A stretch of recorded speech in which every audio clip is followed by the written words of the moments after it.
Okay, let's go. ሰላም ወደ ቻናሌ እንኳን ደህና መጣችሁ። ስልካችን ከኛ ጋር ብዙ ጊዜ ሲቆይ ቀስ በቀስ እየደከመ ባትሪውም እያረጀ የመተግበሪያ መክፈቻውም እየዘገየ ይሄዳል።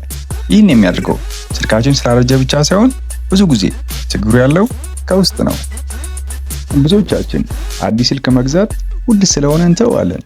ጥቂት ቀላል ነገር ግን ውስጣዊ የሆኑ ማስተካከያዎችን በማድረግ የቆየ ስልካችን አዲስ ሆኖ እንዲሰማው ማድረግ እንደሚቻል ብታውቁስ? ዛሬ በተለይ ውስጣዊ ብቃቱን አሊያም ኢንተርናል ፐርፎርማንስን በማሻሻል ላይ የሚያተኩሩ 5 ሚስጥራዊ መንገዶችን አሳያችኋለሁ። እነዚህን ዘዴዎች ከተጠቀማችሁ በኋላ ስልካችሁ ከመጀመሪያው ጊዜ የተሻለ ሆኖ ይሰማችኋል። እስከ መጨረሻው አብራችሁን ቆዩ። Okay, let's go. ወደ መጀመሪያው ሚስጥር እንለፍ። ጥቅም ላይ የማይውሉ አፕሊኬሽኖችን መሰረዝ። በየጊዜው የምንጭናቸው አፕሊኬሽኖች ስልኩን ያጨናንቁታል። የማንጠቀምባቸውን አፕሊኬሽኖች ለይተን ማስወገድ ተገቢ ነው። ሌላው አፕሊኬሽኖች በተደጋጋሚ ለሚጠቀሙበት መረጃ ጊዜያዊ ማከማቻ ይጠቀማሉ። ይህ ጊዜያዊ ማከማቻ ካሼ ይባላል። ይህ ካሼ ከጊዜ በኋላ ከመጠን በላይ ሲሆን ስልክን ያዘገየዋል። ታዲያ በየጊዜው ካሼ ማጽዳት መቻል አለብን። እንዲሁም የጋላሪና የፋይል ማከማቻ መገምገም ተገቢ ነው። ቪዲዮዎችና ፎቶዎች ከፍተኛውን የማከማቻ ቦታ ይዛሉ። ወደ ክላውድ ስቶሬጅ ያስተላልፏቸው አሊያም ደግሞ በኮምፒውተራችሁ ላይ ያስቀምጧቸው። ስልካችሁ ከ80% በላይ ማህደረ ትውስታው አሊያም ሚሞሪ መሙላት የለበትም።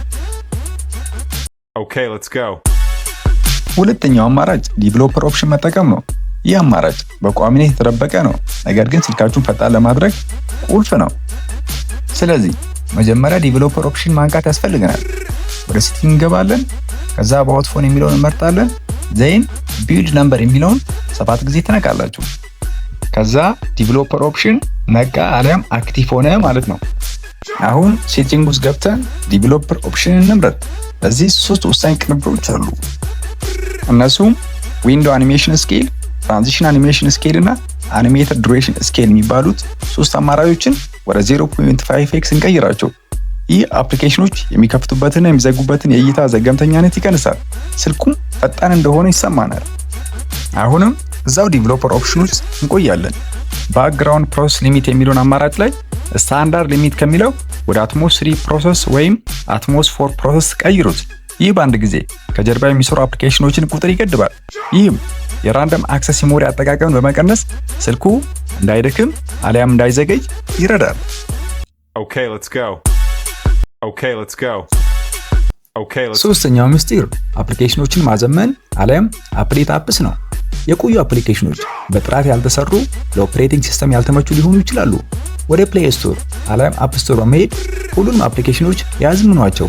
አዳዲስ ስሪቶች ብዙውን ጊዜ የፍጥነት ማሻሻያዎችና ስህተት ማስተካከያዎችን ይዘው ይመጣሉ።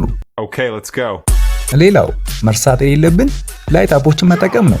ለፌስቡክ፣ ኢንስታግራም እና ሌሎች ትላልቅ አፕሊኬሽኖች ቀለል ያሉ ላይት ስሪቶች ካሉ እነሱን እንጠቀም። እነዚህ አነስተኛ የራምና የማከማቻ ቦታ ይጠይቃሉ። Okay, let's go.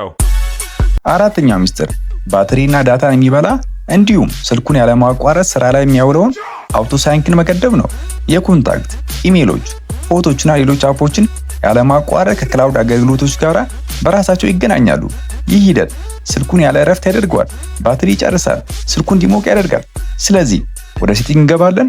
ከዛ አካውንት የሚለውን በመምረጥ አላስፈላጊ የሆኑ የክላውድ አገልግሎቶችን አውቶ ሳይንክን ያጥፉ። ለምሳሌ የጉግል ፕሌይ ጌምስ ወይም አንዳንድ የማስታወቂያ አፕሊኬሽኖችን አውቶ ሳይንክን ማጥፋት እንችላለን። Okay, let's go. Okay, let's go. የመጨረሻውና በጣም ውጤታማው ሚስጥራዊ መንገድ ፋክተሪ ሪሴት ነው። ይህንን የመጨረሻ አማራጭ አድርጋችሁ ውሰዱት። ስልካችሁ ረጅም ጊዜ ሲያገለግል በውስጡ የተበላሹ ፋይሎች እና ስር የሰደዱ የሶፍትዌር ችግሮች ሊኖሩት ይችላሉ። ፋክተሪ ሪሴት ስልካችሁን ወደ ገዛችሁበት ቀን ይመልሰዋል። ነገር ግን ይህ ከማድረጋችሁ በፊት ሁሉንም የእናንተን ዳታ፣ ፎቶዎች፣ ቪዲዮዎች እና የስም ዝርዝሮች ወደ ክላውድ አሊያም ኮምፒውተር ማስቀመጣችሁን አረጋግጡ። ሳታስቀምጡ ዳግም ማስጀመር ማለት ሁሉንም ነገር ማጣት ማለት ነው። የቆየ ስልካችሁን ውስጣዊ ችግሮችን በመቅረፍ አዲስ የሚያደርጉበትን 5 ሚስጥራዊ መንገዶች ይህን ይመስላሉ። የዛሬው ትምህርት የሞባይል ውስጣዊ ብቃት ማሻሻል ላይ ያተኮረ ነበረ። አዲስ ስልክ መግዛት ሳያስፈልጋችሁ ገንዘብ ሳታባክኑ አሮጌውን ስልካችሁን ምርጥ አድርጋችሁ መጠቀም ትችላላችሁ። ከነዚህ ምስጢሮች ውስጥ የእናንተ ስልክ በጣም የለወጠው የቱ ነው? አስተያየታችሁን ከታች ባለው ኮሜንት ቦታ አስቀምጡልኝ። ቪዲዮን ከወደዳችሁት ላይክ አድርጉ፣ ለሌሎችም እንዲደርስ ሼር አድርጉ እና ለተጨማሪ ጠቃሚ ምክሮች ሰብስክራይብ ማድረግ እንዳትረሱ። በሚቀጥለው ቪዲዮ እስከምንገናኝ ደህና ሁኑ።